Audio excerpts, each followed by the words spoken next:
This cheesecake starts with wild Oregon blackberries. My grandmother used to bring me to these beaches in Waldport every summer. The berries were never ripe when we came, but now that I get to bring my own family here, they actually are. These coastal berries were covered in snails, so cooking them into a compote, at least I think that's how you say that, is the safe way to eat them. A little sugar, heat, and lemon juice, and these wild berries are ready for a stellar performance.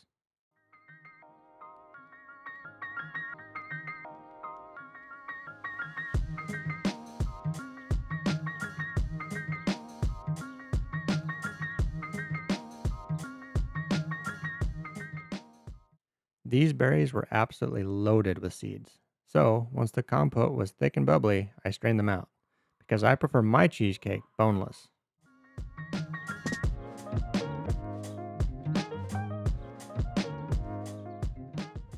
For the crust, I like making my own crumbs. The sizes end up a little uneven, which feels a little bit more homemadey. I just put a sleeve of graham crackers in a bag and smash them with my homemade rolling pin.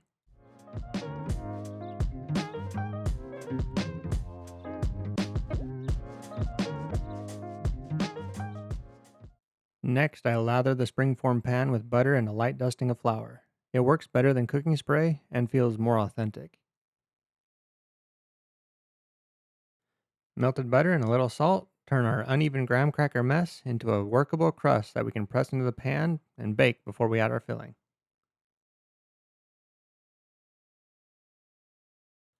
Here we can see the shop dog supervising. She usually keeps me aligned in the garage, but today she's helping in the kitchen. While the crust bakes, we can work on the filling. I only had 3 cups of cream cheese this time, so I had to improvise. I substituted the fourth cup of cream cheese with low fat Greek yogurt. And since I didn't have any full fat Greek yogurt, I added a few tablespoons of heavy cream. This cheesecake really turned into more of a whole dairy cake kind of deal.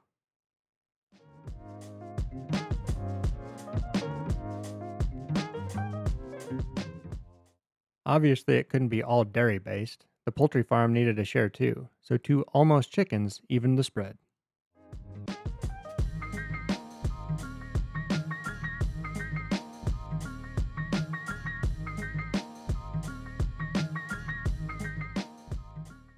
My improvisation looks like it's working.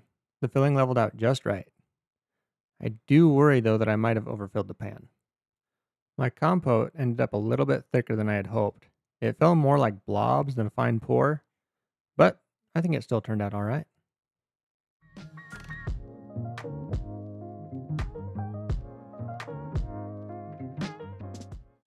Now for all that work to either come together or ruin my day. Into the oven it goes, and we wait to see what happens. Well, that wasn't long. I didn't even get to finish my sentence before we could see that my day wasn't ruined. After an overnight chill, it's time for the unboxing and the first cut.